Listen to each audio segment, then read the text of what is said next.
My name is Kimberly Laverdure, and I am Hey, and welcome to Terry Messenger's Genius Zone. And, this is the place and the space where you are going to get your own free masterclass absolutely free.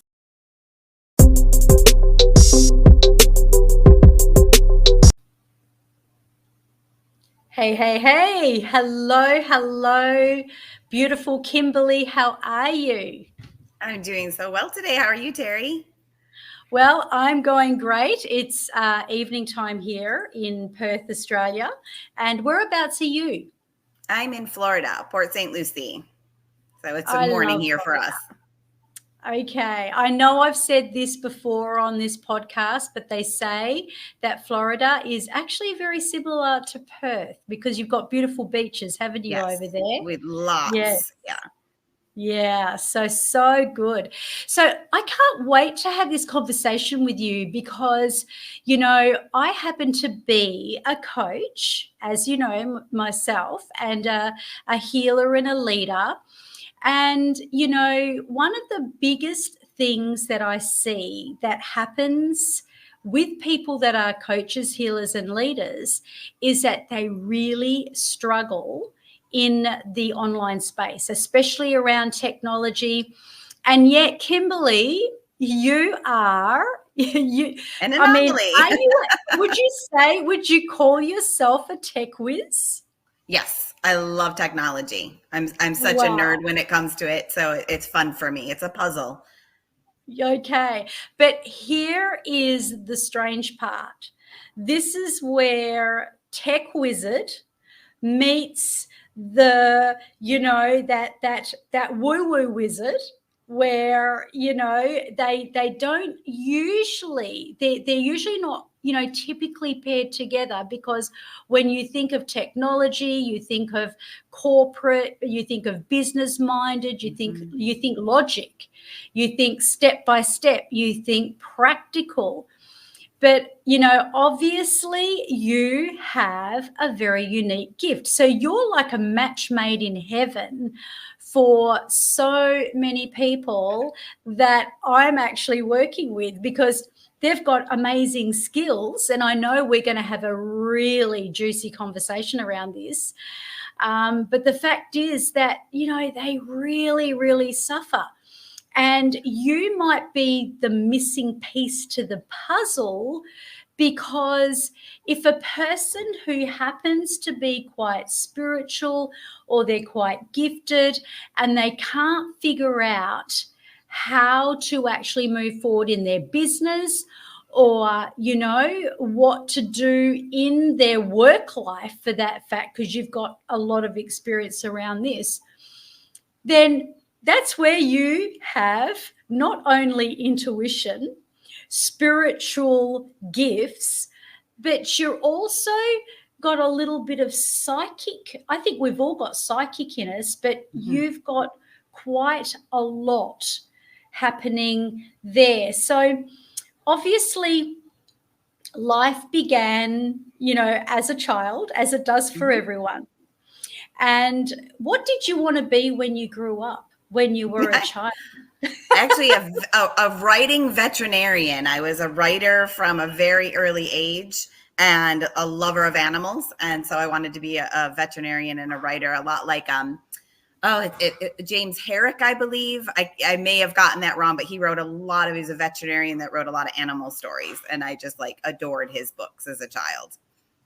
Wow. So with that being said, I mean, the fact that you're also able to read people's spirit animal, Yeah, it really fits. It's, there's just that, you say that veterinarian and then you say this writer, and then you're sort of bringing these two worlds together. And pet energetic as well. It's like I can read animals as much as people. So it kind of started really early for me, having that connection. And that's why, I had this kind of a, sense. you've got to ask her, what did she want to be when she grew up? Because it's actually the first time I've ever asked that on this show. So, it's interesting that you ought to say that. And so you were obviously, growing up as a kid, were you a nerd, or were you a little bit different, like energetically, empathic? I mean, how does that work? Because again, we're talking about technology, corporate meets the woo-woo world here. So what were you like as a child? Yeah, I was a tomboy, and I say I'm middle of the road. I wasn't, if we're going to go labeling, I wasn't the popular kids, but I also weren't, the wrong side of the track kids. Got along with everybody, loved technology, loved sports. I was involved in so much, kind of that atypical, do everything, top A student, be in as many clubs as I could, had a great group of friends. And technology was a little different when I was younger compared to what it is now and what my children are growing up with. Yeah. But when they started introducing computers and started introducing some of that technology, I was right there learning it and continue. I'm a self-starter and a self-learner. So everything I've done has been self-taught. So how did you know that you were spiritually inclined in the way that you actually are? I mean, I believe everyone is spiritually inclined. We are spiritual beings having a human experience. That's what 100%. I say. But let's face it, when you're talking to a nerd or a scientific person or a logic person, it's not a lot about astrology, the stars, Mother Earth and all that kind of jazz. So, how did that sort of fit in? How did you know that you were that way inclined, that you did have spiritual gifts? For the spirit world, I've always heard things. I'm all the clair senses. So when I touch things, I would get pictures. I could hear words coming in my mind when I'm talking to somebody, see pictures in my head.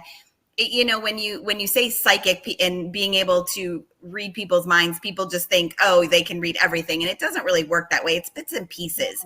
And learning how to pull that in and the energetics behind it and connecting with somebody. And I've always been empathic. I've always had that. My mother, my sister, my niece, we all sense spirits. We have a lot of that clair. My family does. So, my first big piece of that was 6 years old in North Carolina. We had gone for vacation, and my dad was toying with the idea of moving there because he got an offer as a pharmacist. And we went into this house, and I kind of stood there. My mom kind of stood there. My sister stood there. My brothers and my dad went running upstairs, and I looked at my mom like, I don't like this house. I want to go outside. At 6 years old, there was something so evil about that house that none of us could even go further than that front foyer. Wow. And it only expanded over the years. Yes. So you really had a very strong sense about things. And, it leads me to also, which I feel is going to be a very, very interesting topic. In fact, as I was creating the description here, I'm thinking to myself, this is where the magic of the zone of genius really does need to just come through in this show, because, we have to trust the whole evolution of how one thing's going to lead to the other, and that's going to lead to the other. But I'm just going to jump forward here for a moment, because fast forward, you went into a relationship, into a journey of a 16-year relationship, which you said ended up being abusive. And you spoke about how it was very subtle, and you had no idea, obviously, at the time, but how that unfolded. And I think, it's interesting that, strengths and weaknesses play a very, very big role in the zone of genius, because it's almost like God looks at us and goes, you know what? You are an empath, and you're here to do some mighty work on this earth. So I'm going to give you a few experiences, and this is going to be one of them. And then hands you this relationship. But can you unpack this for me a little, if you don't mind, Kimberly? Because I'm really curious as to, especially you having so much insight, you know, and you have that, and yet you had a soul contract to obviously meet this person and do time with them. Talk me through that relationship and what had happened, how it started. Like, tell me the end first. What did you discover at the end about the person you'd been married to? You know, I can't say I really discovered anything about him at the end. I discovered more about myself. I discovered that I could not stay in this any longer. I woke up, so it was 16 years total, but I woke up the day after our 13th wedding anniversary, numb. No feelings, numb. And all the years of trying to leave, struggling with the idea of leaving, struggling with the idea of, should I kill myself to get out of this? I was in such a dark place. Can he just die in a car accident so I can get out of this relationship? You know, there's just that bad. That bad. Like how you can. I mean, what happens? Like, what happens when? Like, I wanted to go to the end. Thank you. You answered that very well. It doesn't get much darker than that. I mean, numbness and contemplating death on both sides. It really doesn't get much. Doesn't get any darker than that. No. Yeah, and yet you obviously fell in love with the guy in the very, very beginning. So, you know, what happened? Like, was it like you jumped into a bucket of perhaps lukewarm water where you couldn't feel anything, or it was just felt comfortable, and then it slowly started to boil until, you know, it took until one day you woke up numb to realize? Or what happened? It was different. You know, I was 17. What do you know at 17? You know, in hindsight, when you think you can handle things like this, you know, my parents didn't like him. There was no support there. You know, they tried everything to break us up, from not paying for my college if I moved in with him, you know, all these little things. But at the very beginning, there were signs. But when you're so young and you haven't even fully developed as an adult yet, you don't recognize that somebody's jealousy and the little Barbie comments, you know, it's like, why would you do that? You know, you don't hang out with guys. That makes you a slut. What are you doing? Are you cheating on me? Or how can you be so stupid? You know, just so little comments. But then came the love bombing, gifts. I'm so sorry. You know how much I love you. But if you didn't do these things, I wouldn't have to say this. And it seems so big at the time, but when you're in it and you talk to other people that have been in it, in the same way that so many of us describe it, is so slow. It is so subtle. It is such a small little steps to your self-worth and your self-esteem just slowly being chipped away at, walking on eggshells. It sounds like this. You mean like a horror movie? I'm hearing like, you know, that weird music that goes on in the background where it's like psychological thriller. So psychological. I love psychological. Me too. Thrillers. We just watched one last night that was incredible. Oh my gosh. You know, and I think we've got to be careful about it too, because I love a good psychological thriller. But that does sound like a psychological thriller right there, just in the way that, I mean, of course, we're going to ignore the red flags in the beginning, you know. Yeah, and you don't know any better when you're that young. You don't know any of that. And if it's happening so slowly and you didn't notice, I mean, it's almost creepy, isn't it? It's like you went to bed with a person and then you woke up one day and you realized that you were, you know, and listen, I have to say this. I was listening to something and I had no idea about your experience in this relationship, obviously, before we'd talked backstage just before. And tonight, earlier, before we met, I was listening to a podcast, and it was Louis Howe's partner, Martha, talking about how Beauty and the Beast and how, you know, women really, actually, there's a big part of us that thinks that we can change a person. So even if our subconscious minds kind of detect that there's trouble, we won't see it. We'll block it out. And if anything, there'll be that subconscious part of us that will take over, because there's that element to actually fix the other person.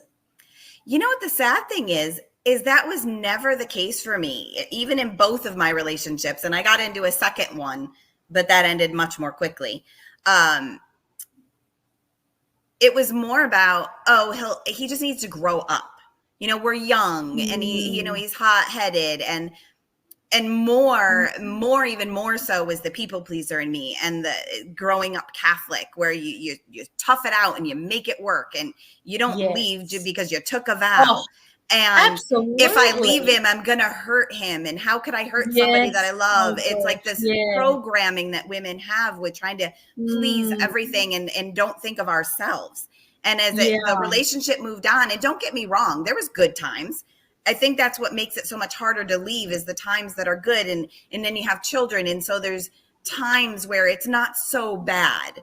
And he may be a little grumpy, and he may say a few things that are mean, but it's not that bad right now, until it gets bad again. And then that love bombing comes. And then eventually you just give up. It's like, this is just the way it is. This is my lot in life. And I have to just deal with it. Yeah. Until you don't. What do you reckon is with this love bombing business? It is so such a pattern for abusers. You don't have to be a narcissist to do it, but he definitely had some narcissistic capabilities. My second husband, on the other hand, full out narcissist. My first husband was a bully. He was just a small-minded bully. You know, anything that he could do to raise his voice and use his words to bully, he would do. And I let it happen. I take full responsibility regardless of the fact that I gave my power away in so many instances. I could have left. I could have done things. And I forgive myself for that. And it doesn't change the fact that he was still abusive, that he still controlled a lot of pieces in our life. And but after leaving and starting on my own inner healing and my own journey, it was easier to recognize the second time around.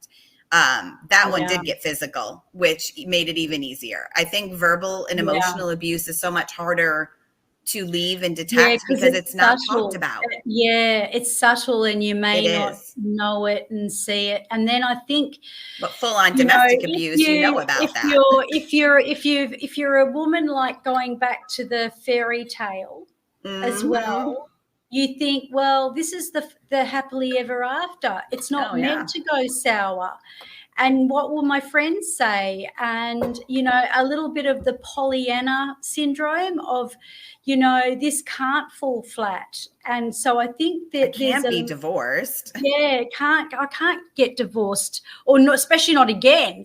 But I think, you know, I think this is something that plays out in a lot of us. It does. That we will kind of just turn a blind eye to so much of this. And there's that element that we, in a way, we don't want it to flop. So we want it to work. But then it comes down to, you know, being almost like we get comfortable in familiarity, and yet, is it really comfortable? Because it obviously takes sometimes for so much discomfort. And, you know, especially, you know, like women who are loyal and strong, but they end up in these marriages and where they think, well, what's everybody going to think? And then maybe people don't even realize how much they'd been actually suffering. So I didn't. You know, I didn't know until afterwards when I went to get some help, and I'm like, how do I deal with this? And started talking with a therapist who sent me to a really awesome resource for domestic abuse victims. And the first word of emotional and verbal abuse, you know, you were abused. It's like, no, I wasn't. I was not. When you think of my childhood and my teenagehood and how I didn't have any of that trauma that sometimes leads people to move into relationships very similar. So it was a shock to have that word, and realizing when you go through this list, well, did this happen? Did this happen? Did this happen? Yeah. It's quite a shock. And then add religion into it on top of that. That's a whole nother hour that we could talk about dear. that programming. Yes, I hear you. I definitely hear you. I mean, I had that experience on the end of my first marriage, and it was, I think, one of the worst things about it. I think there was this inner knowing between my initial husband and myself that we both knew that it was, our soul contract had finished, it had come to an end. And we both knew it, but I think he was prepared to stick it out. Yeah. And of course, how do you go on? Do you go on living life dying, or you're better off dying living, Yeah.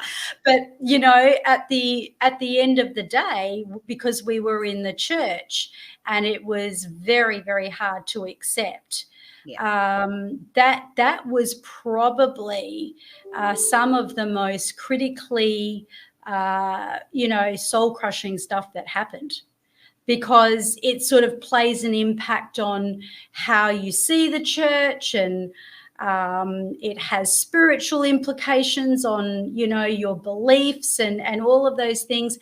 And I'll tell you what, just to bring it over to the other side, and I think this is where we can start to kind of rise upwards now. One of the biggest things is that, and if there's one of the biggest things I've ever learned, and I would like to ask you what you learned and what you had to learn from being in two of those relationships, where they were probably similar but different, but in a way there was a pattern playing out there. But one of the biggest breakthroughs that I ever had when I came into the coaching space, otherwise, I don't know, things can be, if our values are really, really impacted, it can be more wounding than anything. And I think for me, one of the biggest revelations was doing NLP when I first came into the space, and actually being able to step into the shoes of the other person and recognize, where are they coming from? Because of course there's that presupposition that everybody's always coming from the highest intention, right? Yeah, no. And so even though everyone within themselves is doing only what they've got, what resources they've got, I think when that was the biggest thing for me, when I was able to see the pain, because, they say, and it's interesting, the pastor in the church used to say it all the time, hurting people hurt people.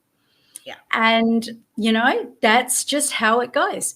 So, I feel that was a big turnaround, being able to see this is where they were coming from. This is the pain that they were going through. And it kind of changes things a lot. But I'm going to ask you the question. When you look like from where you are now, or even if you go out even further into the future to your, to say the next goal that you're aiming for, and you look back and you even float back, and you sit behind the two relationships that you'd had, and you see yourself out there, why did she have to have that? Yeah, she had to have it, one, to learn to be grateful for those lessons. And I am. As painful, as horrible, as traumatic, still affects me to this day. I'm grateful because of these things that I'm about to share. I've learned that because I'm empathic and can feel people and understand and be compassionate about them, doesn't mean I have to stay with them. You can love somebody and you can look at the good side of them and still see the really bad flaws and the things that are toxic and walk away. Like, love does not have to mean that you have to stick it out. I learned to have a voice, and that started young. That's the one part of my childhood. My father was very domineering. Your beliefs had to be his beliefs. And if you asked questions, or especially as I started to become a teenager, to try to kind of push back on that, I was shut down. So going into an abusive relationship after that, not having a voice, I didn't have a voice. I didn't start learning how to use my voice and setting really healthy boundaries and keeping them, and knowing that I don't have to take responsibility for somebody else's feelings. I can take responsibility for how I treat people, but my boundaries that might have a negative reaction on their part is not my responsibility. 100% not my responsibility. And their reactions are not my fault. They have to take personal responsibility for that. And there was also consequences to negative actions, like my second husband learned with becoming physically abusive and 2 restraining orders, and finally being able to get out of that relationship. It's like, there's consequences to that. You don't just get to do this and feel that because you're, you didn't do anything wrong that you can get away with it. So many lessons. That's what happened. People are enabling, aren't they? If people stay 100%. With people like that, because I know I've seen it. I mean, I did it. I taught them how to treat me. Yeah. I taught them that it was okay to treat me that way because I didn't stand up.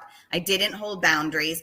And again, I forgive myself for that. It's fearful when you're in a place that you feel somebody is going to hurt you, and you live your life to keep the ground even and not walking on eggshells just to keep peace.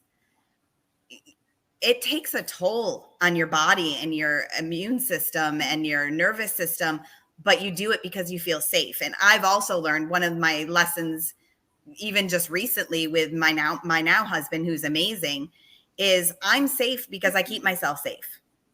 I've always been safe because I have boundaries, and I know that I can walk away from a situation. And I didn't know that before. I didn't know I could just walk away.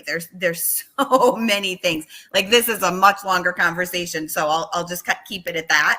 That those were kind of my lessons within that, and things I'm still learning. That is amazing. So you have learned so much, and that kind of brings me to the part where you're like, I had to look twice, like virtual assistant, like that just. I don't know. You're so much more. You're just so much more. There's nothing wrong with virtual assistants. If you're a virtual assistant out there, please don't be insulted or offended, because my own VAs are incredible. They're incredible. We could not do things without our virtual assistants. We just can't. Absolutely. With that, they are the most empowering creatures on the planet Earth. There is absolutely no doubt about that. So you were in the corporate space. So you obviously were in that kind of a realm for a lot of your time in your work life. And then you had a moment, and I love what you said, but I'm not going to take away from it, because I want you to really open this out, because I don't know what it is here, Kimberly, but there must be a huge niche in my listening audience, because I just believe that the spiritual realm's taking care of things. Oh, brings people together. That seems to be talking about the corporate space, burnt out corporates, people that are in the people that are in miserable jobs where one Powerball and they're out of here. That's in Australia. That's just winning lotto, right? That's what that means. We have that here too, Powerball. Oh, good. Okay. Yes. So is that I can see your beautiful pussycat there. Hello there. A Siamese cat. Hello, everybody. This is Smudge. I love it. So, the fact is that you were able, and I feel that when I think about it now, the way that you function in the spiritual realm and being so intuitive, you figured out that if you can do this, and this in your work life over here, and there are so many people, whether they're trapped in a relationship or they're trapped in a job, it's all the same. If people are trapped, you're trapped. And the subconscious mind doesn't know the difference of whether you're trapped in a job or trapped in a relationship. It's just your body doesn't know the difference. Your mind your doesn't know the body difference. doesn't know the difference. It just is, right? But you were able to figure out on the other side of the coin that, hey, hang on a minute. If I can do this, and this, I can channel it. I know you didn't use that word, but it's almost like, why not bring my gifts over here? Can you kind of unpack that? Yeah, I mean, for me, the downfall of my mainstream work happened with my body breaking down because of all the trauma, and I know for certain that it is. Sure, we have hereditary things happen, but I trust me. After I left, oh my goodness, all my health issues just came to a head, and my biggest one was a ruptured disc that took me out and made me permanently disabled. Couldn't work. Didn't know what to do. What else did I know? It's like, if you're not going to resign, I'm going to make you resign, girl. 100%. It's like something different is happening. And again, it's one of those dark times of my life where I didn't know that something better was coming, and being introduced into the virtual world. And because of my background of running businesses and processes and operations and managing other people's businesses, owning my own, I've always owned a business of some sort since I was 17. My dad did, it kind of runs in our blood. So the virtual assistant was an easy step. I'm organized. I know systems. I taught myself all the technology of being online. It was very easy to step into that. Help you scheduling? Sure. Get some emails sent? Of course. Onboard a client? Easy.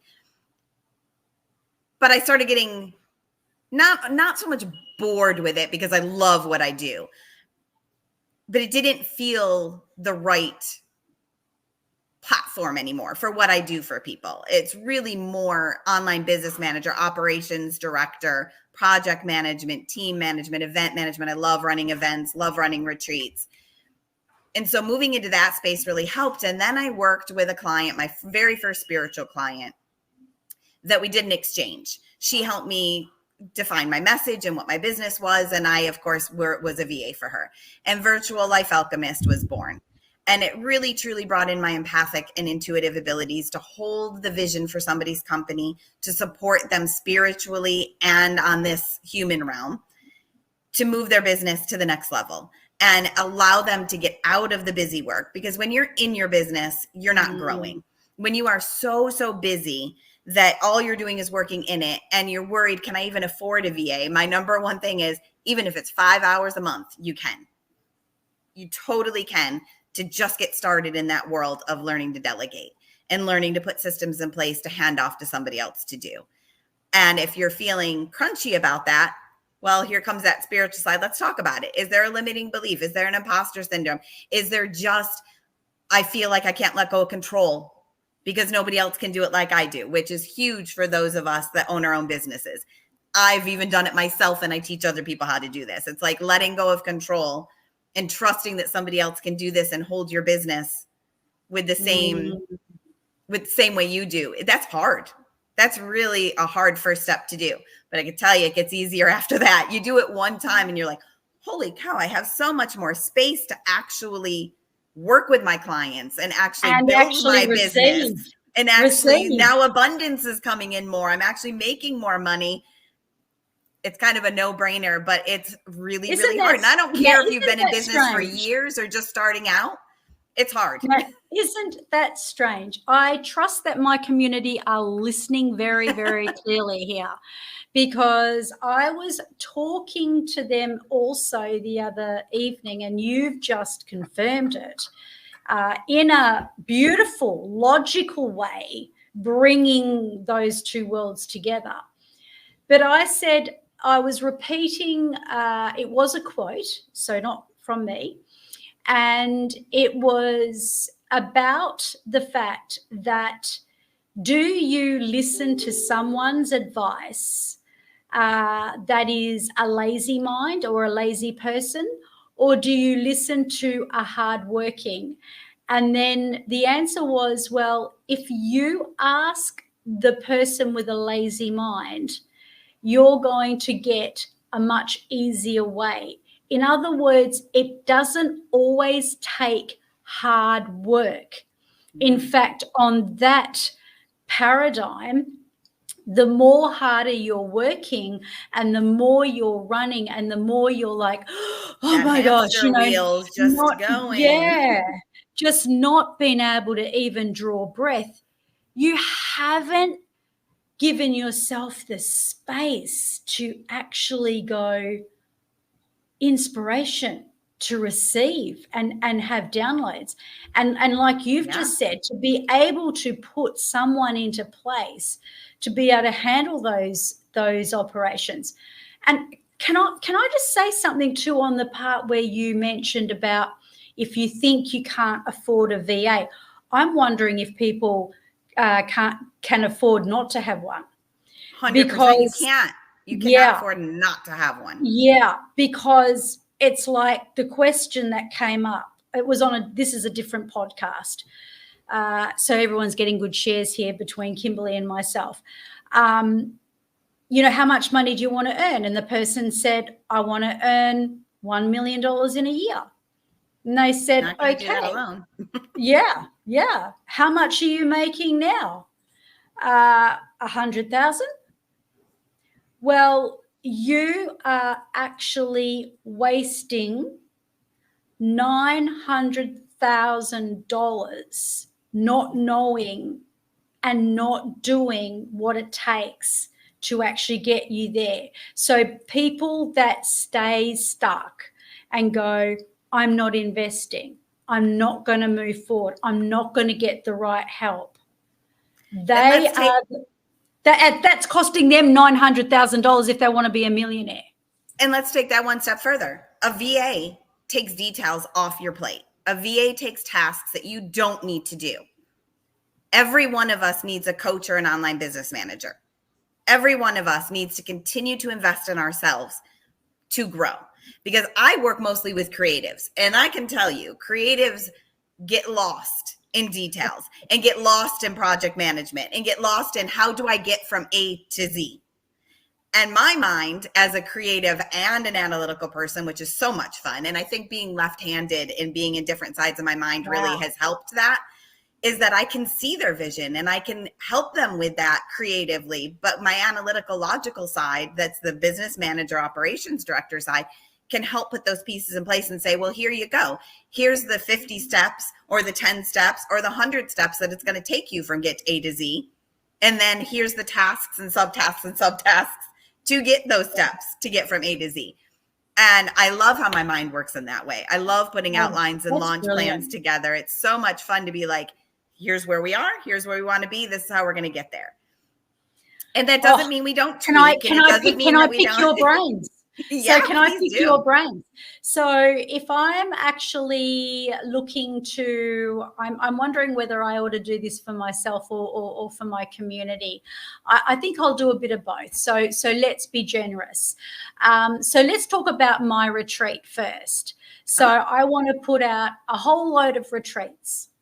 And that's what I feel called to do. I feel called to be literally running transformational retreats over in Bali, but even in Hawaii. One of my favorite things to do. Give me any tropical place, right? Now, what happens when I'm an online coach in the online space and I've got half a dozen programs, I'm not even joking, that I've got to offer, where should I focus my attention? That's a tough one. You're absolutely right, because you have your programs, you have your business, you have your podcast, and now you want to expand into a new part. It doesn't mean that you want to change your focus 100%. It just means how are you going to bring that piece in so that it complements the rest of your business. And when you bring that piece in to complement the rest of your business, it's easy to take pieces of your programs to build a retreat. Now, some people like to do retreats where it's just bringing their community together to have fun. They might do some small teachings at the beginning, and the rest of the time is like a destination vacation. And other ones are retreats where they're more masterminds and they're more places to get together, to come together and learn as a group and to have that community however long you do it. And then other retreats are part of a program. So those questions, that takes a little bit more planning. It's like, what is your vision for the retreats? What is the outcome? What do you want people to experience? And what do you want to accomplish with them? Once you have answers to that, it's a little easier to bring them in and actually start planning them. Yeah. And what would you say? So thank you for that. That's beautiful. And I love the way that you even acknowledge the podcast, where I didn't even the podcast kind of evolved, and I'm not even joking, that evolved. But I find that usually the things that I'm not pushing and, the things that I'm not desperate about, or I'm not trying to make it happen, just happen. And actually the retreats are just happening.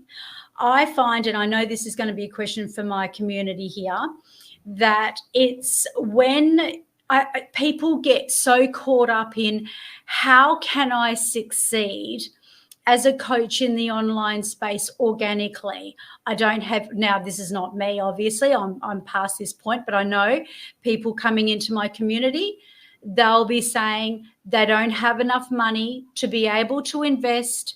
They're not getting the traction with the getting the calling in the clients, and where do they start? And one of the answers that I did give, and I trust that you'll be able to bring even more to this conversation, is that I said you can start by relaxing. Mm-hmm. You can start. You've got the farmer never plants a seed and gets up the next morning and expects the beanstalk to be there, unless you're Terry Messenger telling your grandson a story about Jack and the Beanstalk, yeah. Of course. But it's a work in progress. It's the seed is planted, the tree grows, but it's all about consistency, patience, and content. But what would you say to a person like that lady? I know she'll appreciate this, but she's really, I guess she's kind of in that world where she's not pulling in enough clients. And I'm saying, stop focusing on that. You've got to be patient. And you've got to find the love too, don't you? You've got to find the love of what you're doing. Passion and love of what you do is number one, but my number one advice is hold the line.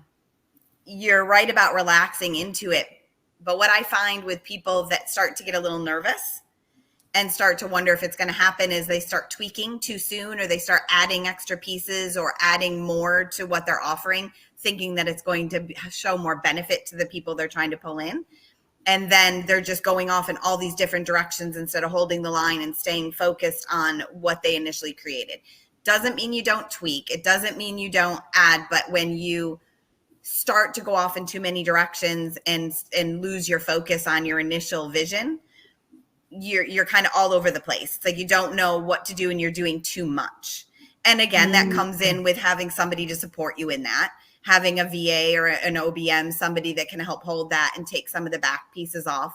Because that's the other thing I notice, is that they don't have time to do some of the things that a coach normally would when they don't have back end help, because they're holding so much in their business that they can't just focus on bringing the clients in and getting their message out there. And two, some people aren't clear on their message. Some people aren't exactly clear on what they're doing. That's huge. So there's so many pieces. That's to the it. biggest one. Yeah. The clarity on the message, and I feel like the magic of the message really, really has to come from within.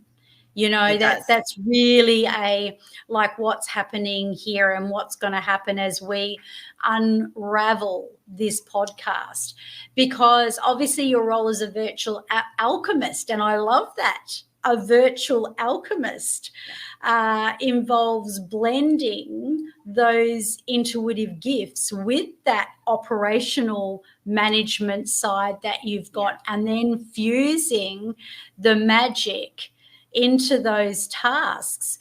So I can only imagine that how powerful it would be to have someone like yourself being able to, number one, be able to do things like the human design, because in the human design, that's also going to play a big part, and that's something you do. Big time. And I'm a generator. Yeah, I'm a Yeah. generator, so I'm a workhorse. Like I have the perfect human design to do what I'm doing. Leadership Right. qualities, organizational qualities, project management, and just being a workhorse. Like you hand me something, I will start it from start to finish and get it done fast and get it done well. And that's so like priceless when you have so many Oh, things yeah. that need to get done. But then, you have your projector, which my brother, who I work with, and my son are projectors. They're more creative. They're more visionary leader. They can see some of the pieces and be like, this doesn't quite feel like the right path. Then you have your manifesting generators, which are close to generators, but they also have that vision and that manifestation gift along with their generator side. And then, oh my goodness, I'm forgetting one. It'll Generator. come. Projector, generator. It'll come. So then the other side, it'll come at some point. But, knowing these pieces and being able to take that little report that you get, and I actually have an app on my phone. So whenever I meet somebody that is interested or I have a client, it's like, when's your birthday and when were you born? Great, you're this. It's really great to see where their strong suits are and where some of the pieces they might find a little more challenging. It's not saying that it's a bad thing. There's some things we're really great at and there's some things we're not. And even like one of my clients is actually a generator, technology inclined like I am, but she's learned the benefit in handing things off. She can do it, but you don't have to. Just because you can doesn't mean you should when you're a business owner and you're trying to build your business. Absolutely, 100%. So it must be very, very powerful to be able to, incorporate even into what you're doing as part of your legacy work, to be able to say, look, I'm going to actually sit down with you and literally open up and, do a little interview with you so we can look at what your human design is. What are the sort of things that flick your switch and what are the things that make you go grrr? And, that's got to be a powerful starting ground. Do you know what it does? Being the person that holds teams together, even if it's just the two of us, your communication styles are different. Your learning styles are different. Your task management styles are different. Like my brother goes crazy with Asana. He hates it. It doesn't matter what I do, list form, board form, calendar form. His mind just doesn't work that way. And he's like, I just feel like I'm overwhelmed, but I know it's necessary. I'm a CEO of a company and I know it's necessary. But you learn when you know somebody's human design, even their birth sign, even their birth chart, you learn so much about them as a person that then you can take that and analytically apply it to how you run meetings, how you assign tasks, how you talk about conflict. That's going to pop up, hey, this really bothered me when this happened. Can we talk about it?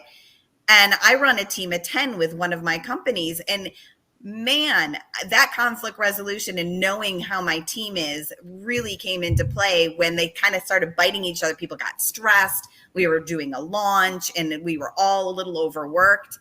And I'm like, okay, let's get on a call. We need to do this. We need to come together and we need to talk this out and we need to see where the other person's coming from and also look at how our languaging affects that. So it's just priceless to bring this in. It is such a strong suit to be able to use these pieces.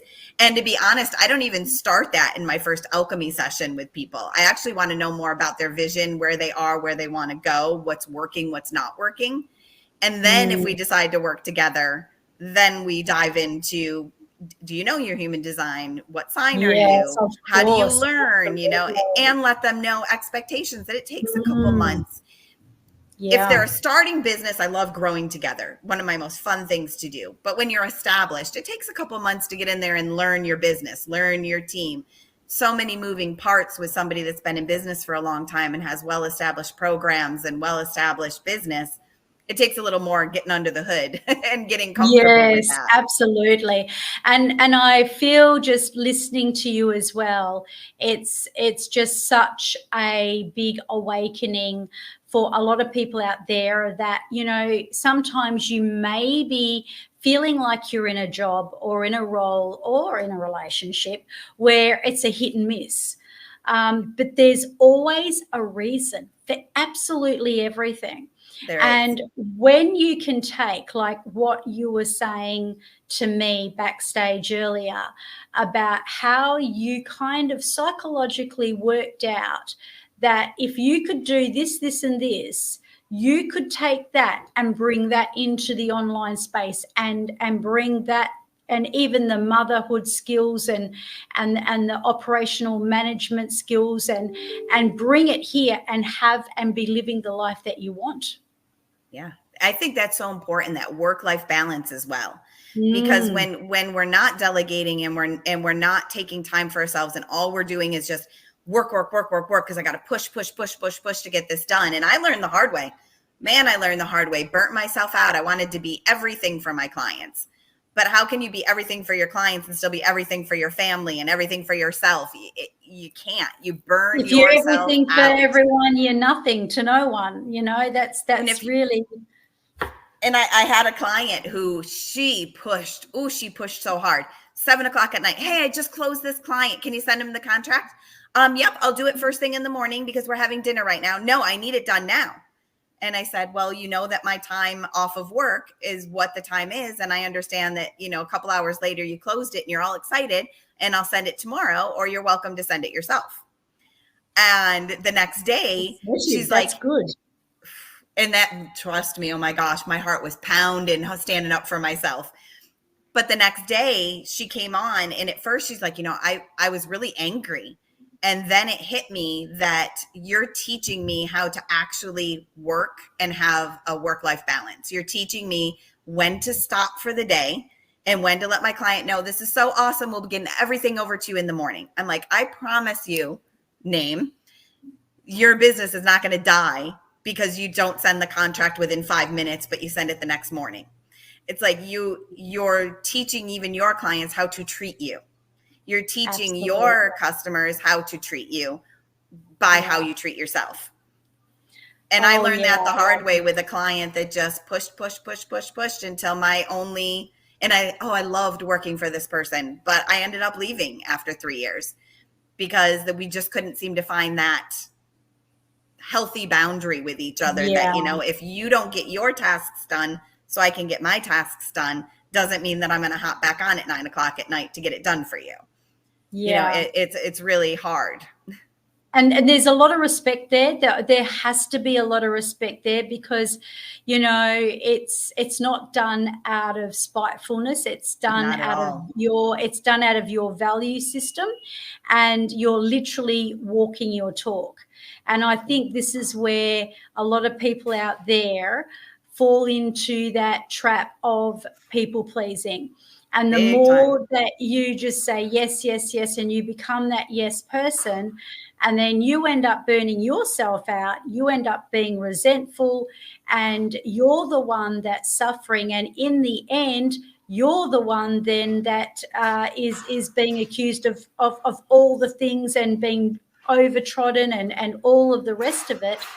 But there's something to be said about the person who very strongly and very empoweredly says, I'll do that in the morning, and values themselves. And I feel that this brings me back to what you said about finding your voice. Yes. And you found your voice. Takes a lot. Takes a lot. Even today, yes. When I know that I'm safe to speak and I know that I'm setting my expectations. And to be honest with you, the great thing about owning my own business is learning to set those expectations. It's like, if I don't set them, how do I expect people that I work with to understand what my lines are? So being very clear on that and setting it up and saying, hey, I know there's times where we're going to have to do some OT. That's no problem. But it's going to be planned, and it's not going to be because you forgot to do something and you're feeling anxious. It is about learning to hold yourself and having your clients learn to hold themselves and to work past that fear of something bad's going to happen if we just don't do it now, because that's that mindset as business owners that we're in. It's like, we do it till 11:00 at night because that's just what needs to happen to make sure that it's running. And it doesn't, not all the time, not 24/7. And No. to put it in the most simplistic terms, if I'm overworking myself, I am not showing up for my clients. I am not showing up for their clients. Mistakes are going to happen. You start getting tired and rushed, and then wonder what just happened in this major mistake, and now this fire you have to put out. You know, been there, done that. Exactly. Learn the hard way. I mean, you sure have been there and done that. I mean, you had a very bad back, where a slipped disc.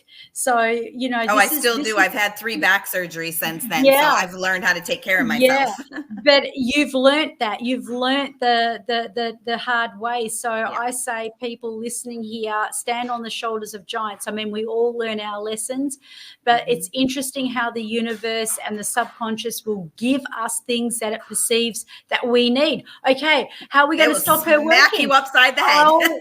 I'll just whack her around the head and shoulders and make it so that she can't work, you know. Getting that flu, getting that cold, having, you know, it's like not speaking your truth. I mean, you were just saying we're on the topic of, you know, honesty and embracing your voice and really walking your talk. And, you know, short story, but this is how the universe does work. I literally flew to America. That's a long way for a little girl at this side of, you know, under a rock over here in Australia. And, you know, flew all the way over in America, and I was supposed to be speaking on the stage. And I flew with a team. I flew with a group of people, and there were 2 people in my team that I was the leader. And there was something going on between 2 people that I really, really, really, you know, knew was wrong, and wrong on every level. And I just kept my mouth shut. I just didn't say anything. And as the leader, I just journeyed with them all the way to America for my speaking engagement. Guess what happened at 3:00 in the morning? I woke up. I didn't have a voice. Not even a squeak. So the universe says, you want to say something? You want to hold it back? We're going to show you how that happens. So I say, find your voice, guys. You've heard Kimberly's story. I'm going to pick your brains about one other thing. There is something I really, really want to pick your brains about, and that is the spirit animal. I'm really curious about this. Tell me, I don't know much about this at all. So when you're doing an energetic reading, or you're, you know, what's that about? So I have a couple different readings. I have my tarot readings, cleansings, energetic, which is really more body, what's happening in your body, feeling in your body. But when we're talking about spirit animal, there's 2 types. It's either your core spirit animal, the one animal that was born for you, the species that was for you, to work with your entire life. And then we have our animal totem medicine. So your spirit animal is the one that you can work with consistently. Native Americans have used this forever, going into the wilderness, having ceremonies where they're in a journey and their spirit animal comes to them, and many of them are named after their spirit animal. So that's one side, and learning that, and that can take its form in going through a journey with me. The ones that I love using on a daily basis, or when you run into it, is the totem animal medicine. Because even though you have a spirit animal, all animals are still here for us. All of that animal medicine and that totem medicine tells us what we might need. Like, short story, 4 or 5 summers ago, we have a family camp up in the Thousand Islands in New York that we all go to for the summer. Every single one of us got stung by bees that summer. So we're all of us sat down. We're like, okay, we're calling in some big bee medicine here. What is this all about? And we're reading all about it. And I had them flying around me. They were landing on my phone. And it's just like, okay, this is great. We're having a big bee medicine summer, you know. Another time I actually saw a frog jump out of the fire. I thought there was a frog. It turned out to be like a fire frog, which is even more powerful when you see something in fire. And I'm a fire sign. So little things like that. And so when you see it, or a dragonfly comes near you, or you keep seeing this bird, or you see alligators everywhere, or you're drawn to this penguin, or you love dolphins, Doesn't mean they're necessarily your spirit animal, but there is animal medicine that comes with that tells you at this point in your life that something could be happening. Everybody can look at my Instagram. I'm going to start getting back into it. Not every day. It's a lot to do an animal carousel every day. And I kind of stopped, and maybe I'll do it once a week or once a month, depending on what the sign is for the month. But it does give you a lot to go on, like slowing down and smelling the roses, or knowing that it's okay to rest, and it's okay to rest your body sometimes when you're feeling it. There's just so much wisdom when you stop to look at it. Yeah, that's amazing. I love that. Does that answer that for you?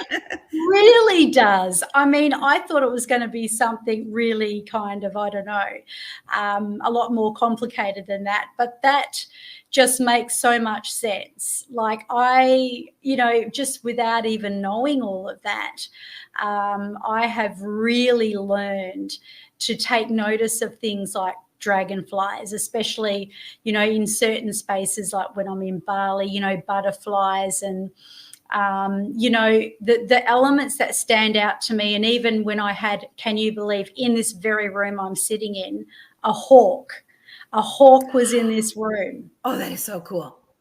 I know, right? And I didn't know it was to deliver a message. There you go. Yeah. And I had no idea. And I was flittering around, and I came and I saw this bird, and I just went, oh, it's a bird. And this is the fearless side of me. I went up to it. I looked it square in the eyes, and I said, I'm going to help you get out of here. Yeah. And it looked straight at me back, and I didn't realize what it was at all. And I just grabbed him, and I'm on the top story here. So I went out to the balcony, and I literally set it free. And then the wings came right out like an eagle. They're huge. They are big. I couldn't believe it. And I went, oh my gosh, what did I just have in my hands? And I'd taken a picture of him, because I do pictures for everything. So I took a picture and I sent it to the wildlife, and they said, whatever you do, they didn't know that I'd already set it free.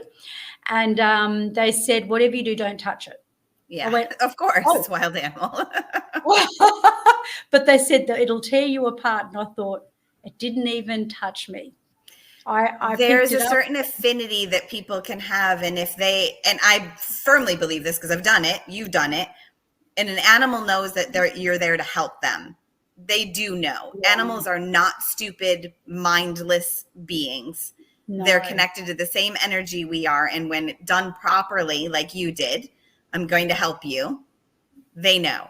I've seen people taking deer and bears and sharks out of places that they never should have been harmed. They should have been harmed, and they weren't, because the animal knows they're there to help them.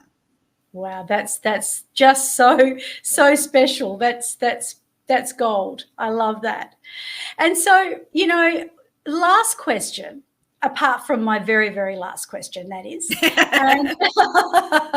and that is, who are your people, Kimberly? Like, if there was someone out there right now praying for you, like, it's probably me in my community, actually, but tell me who they are and what will you do to change their life?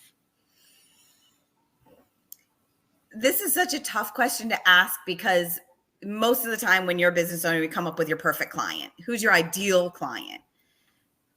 But don't worry about that. But it's like, yeah, that's what I'm going to say. So for me, what are you going to do? Yes, yeah. For me, my ideal client is anyone who wants to bring their purpose into the world. You do not have to be a business owner. You don't even need to be an entrepreneur. If you're just looking for what your purpose is, that's a start. If you're an established business owner, if you're wanting to start a business, that's my ideal client as well. Anybody who wants to know their purpose, anybody who wants to be held in that journey impeccably as a partner, holding what they want to do to bring out into the world, that is my ideal client. That is the person I love to work with. And what I do for them is just that. We're partners in this. I hold other people's businesses and life's purpose like it was my own. I treat it like it was my own. It's intrinsically connected with me when I work with somebody. So you're going to get somebody who is a true partner, who is looking out for your business just as much as I would look out for my own, holding the vision, holding its growth, holding its clients. Client care is one of my passions, for white glove, high touch service, and just knowing that anybody who comes on board is held impeccably and knows that they're important. There's so much more I could say. There's so much I do for people, but I think that's like the crux white of it. glove, high touch service. That is gold. The white glove, high touch service. That, I hope that's written on your copy. So with that, you know, what do you reckon your absolute gold is that you will bring for their journey, their career, their legacy? Yeah, they have somebody that's going to be there the whole step of the way with them. And the thing about me having my tech skills and building processes so that it's very easy to keep your systems and foundational pieces, I firmly believe that if you don't have your foundational pieces in place, you're not going to grow. You're going to, but you're not going to get to the level that you want to if you can't automate and streamline as much as you can. As much as you absolutely can, to free up the time to really focus, like I said, that high touch white glove service. If you're always behind the scenes, you can't be with your client. So having somebody who's a partner, having your system set up, having somebody that has that organizational mind and, you know, just get it done kind of thing is just priceless for the people that I work with. Wow. I may have to bring you in and get you to have a talk to my community. That's what I believe. Oh, I love that.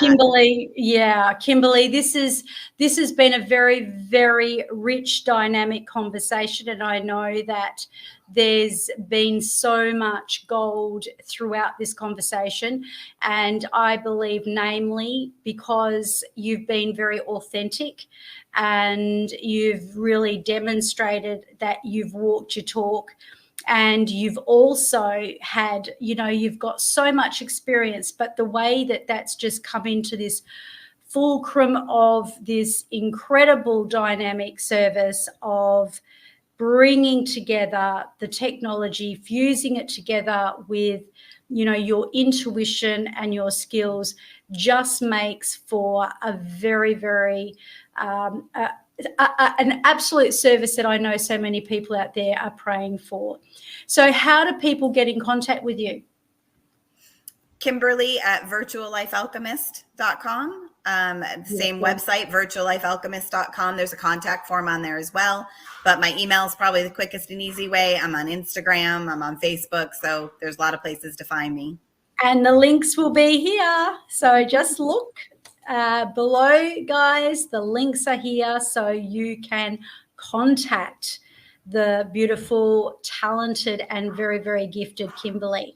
And now for I promise, the last question. Hey, I'm having fun. This can go on forever.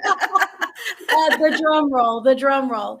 If there was a piece of information that you know that you've got in your heart that you can give someone, that you can, like, last words, it might be, you know, a lot of people, when they come on the show, they have a lot of fun, and then the next day they have so much fun they think, oh, I wished I'd said this and I wished I'd said that. Some of them even want to come back again, which they will. I'll always, you know, have majority, probably everyone, back again, because we have so much fun.